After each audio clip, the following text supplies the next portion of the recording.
The Battle of Badr, supported with angels. Towards the second year of the Muslims migrating to Medina, the idol worshippers of Mecca began a series of hostile acts against the Muslims living in Medina. They sent men to destroy the Muslims' fruit trees and carry away their flocks. Soon, permission was given by God to Prophet Muhammad and the Muslims to fight back to protect themselves and their families because they had been wronged by the oppressive idol worshippers, who kicked them out of their homes in Mecca and denied them their basic freedoms and rights. Prophet Muhammad and the Muslims prepared their state of military.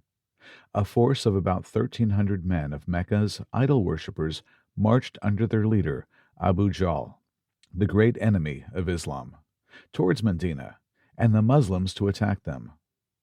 Prophet Muhammad, peace be upon him, had sent scouts and learned their enemies were on the way to kill them. About 313 of the Muslims gathered on the plains of Badr, located near the sea between Mecca and Medina, with only 70 camels and 3 horses.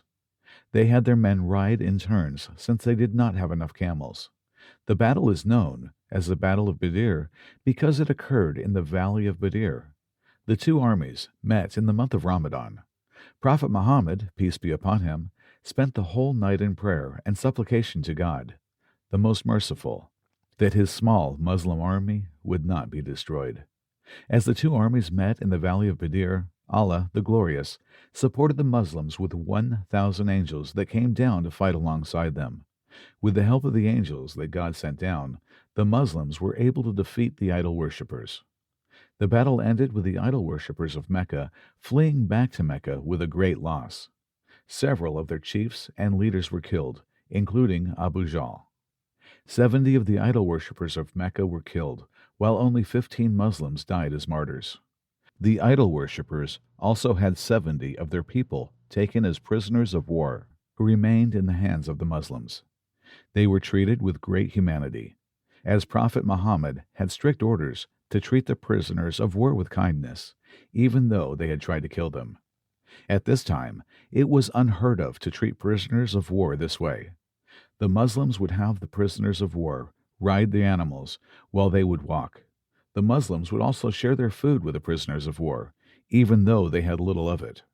The division of the spoils of war created some disagreement between the Muslims. Prophet Muhammad divided it equally among his people. Later, a Quran revelation came down, ruling on how to divide the spoils of war going forward. Islam gained new converts in Medina and was growing. After the Battle of Badr, a group of hypocrites emerged. In Mecca, there was no reason for one to become a hypocrite pretending to be Muslim, as Islam was in the beginning phase and was weak and oppressed.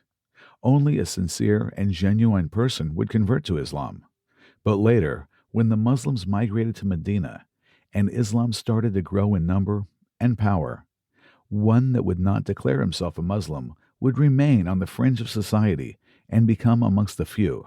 Therefore, a group that still believed in idolatry in their hearts and did not believe or care for the message of Islam felt like they had no other option but to pretend they were Muslim, even though in their heart they were not.